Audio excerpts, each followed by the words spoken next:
Welcome back, fight fans. In today's video, things get heated at the UFC 302 pre-fight press conference. Last chance. This is like maybe last fight.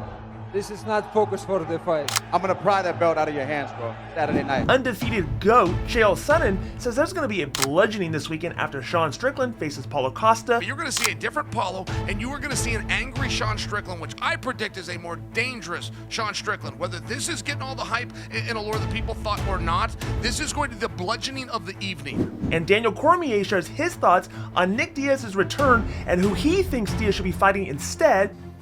Confusion in terms of who the matchup is. Tony Ferguson. Yeah. Tony Ferguson's fighting on the card too. Put them together. And Islam Makhachev invites Charles Oliveira to Dagestan before giving his opinion on a potential Oliveira-Covington matchup.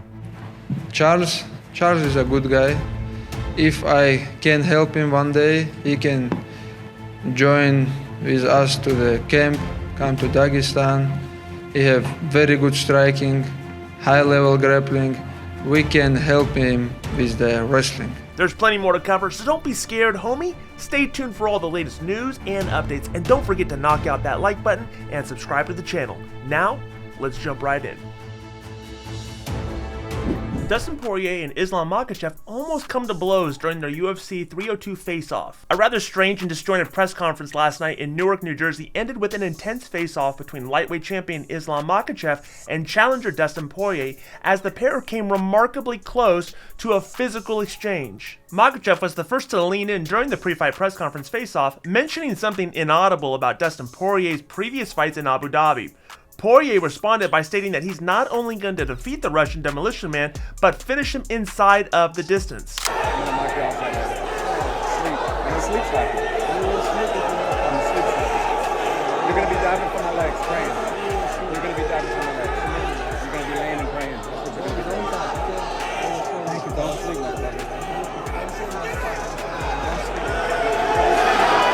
Yet the intensity ramped up when Makhachev told Poirier, quote, "Don't talk, okay?" To which the Diamond sent a very cold message to the champion, saying, "Go to sleep, mother." The profanity-laced threat certainly didn't sit well with the champ, who demanded that Poirier not curse at him in such a way, saying, quote, "Don't say that or I'll slap you," before Makhachev raised his hand towards Dustin's face, appearing as though the Russian was indeed about to give Poirier a good old Dagestani slap. As the crowd reacted to the exchange, the remainder of the conversation is mostly inaudible, with Dustin later advising Makhachev, "I have respect for you, brother, but man, don't ruin the face-off. Come on, we're here to fight." Sticking to the topic of Makhachev, Makhachev's manager, Ali Abdelaziz, claims Makhachev could even beat heavyweight boxers. Speaking to veteran MMA journalist John Morgan via the Grind City Media YouTube channel, manager Ali Abdelaziz certainly sang the praises of his prize fighter ahead of an enormous pay-per-view weekend here in Newark, New Jersey. Islam Makhachev right now, he's the greatest fighter living in a combat sport right now, pound for pound king. He can beat Usyk's ass, Tyson Furier's ass, Anthony Joshua's ass, anybody, he can beat anybody's ass. I believe Islam Makhachev can beat the welterweight champion, the middleweight champion right now. He might beat Alex Pereira too. Styles make fights. I'm sorry. One time, I watched Islam Makhachev in the same training session. He's finished Vasante, Marvin, Ankalaev, all back to back in the same training session. And I saw it, and they all know, it's no secret, Islam Makhachev is a bad man. This is who he is. It's only the most naive combat sports fans that would genuinely believe that Makhachev would have a shot against either Pereira or any of the championship level heavyweight boxers. But it's hard not to admit that Abdelaziz is one of the best in the game at promoting his athletes to the fullest, even if that promotion is a little delusional. UFC veteran Chael Sonnen teased that fans are in for a treat this weekend at UFC 302 when a mad Sean Strickland meets a more focused Paulo Costa. Sean Strickland sat down with the media yesterday, and I was at one of the .coms, Dan, Daniel, but of the 5 top stories, Strickland had 3 of them. Now, he had 3 of them just because he opened his mouth and started talking about he was going after the gloves and he was going after the contract. He's upset about everything. But we've never seen an upset Sean Strickland. You've seen it gracious, you've seen it irritated, you've seen it possibly a culture warrior, people have called him. He is angry. He feels that he should be in there with Dricus du Plessis. He felt he should have got that opportunity at 300. He can't see how Adesanya, who he defeated, he can't see Dricus, who many of the fans thought he defeated. And I'm only sharing with you, we've got a different Paulo Costa as well. He has also taken his foot off of some of the social gas. Paulo Costa came out to the PI. I'm not sure if you're aware of that for this training camp, but the big question is why?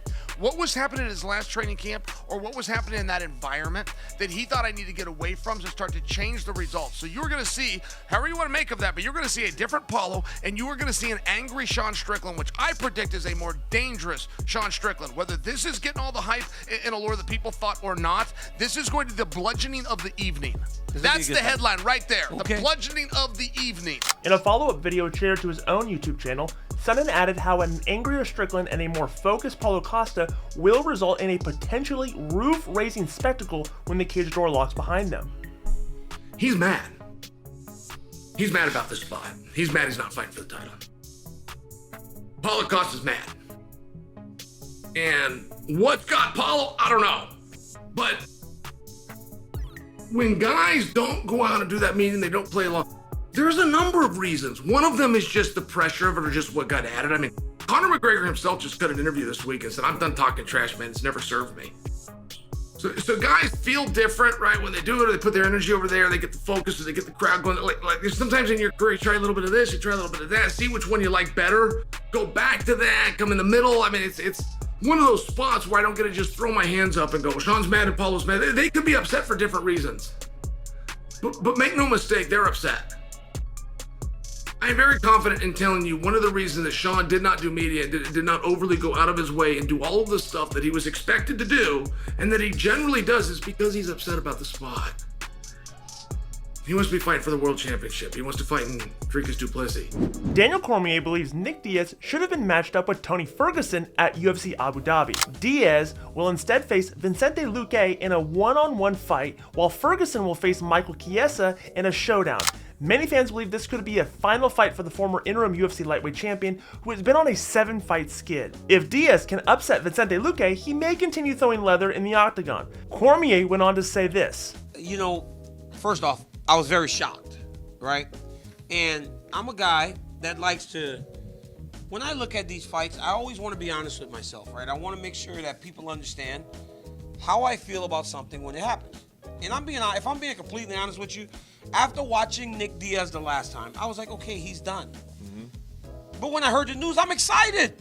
I got so excited because it's like, how often do we get an opportunity to see a guy that meant so much to us? I watched him in Strikeforce.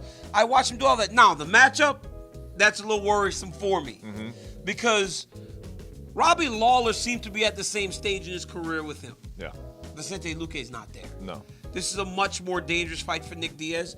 I just hope that he shows a better form this time. So, honestly, man, excitement because I get to see a guy that I've watched for a long time.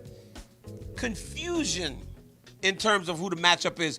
Tony Ferguson. Yeah. Tony Ferguson's fighting on the card too. Put them together. Right. And that makes more sense to me. Why don't you think that happened? I don't know.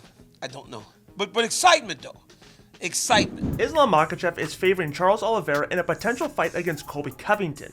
Oliveira was dethroned by Makhachev in October of 2022 and was scheduled to face him at UFC 294 in October of 2023. However, he was forced to withdraw due to a cut suffered in sparring. Oliveira recently returned to action and lost a close split decision against Arman Tsarukyan and is now considering a move up to welterweight to face Covington. When asked about what Charles should do, Islam said this.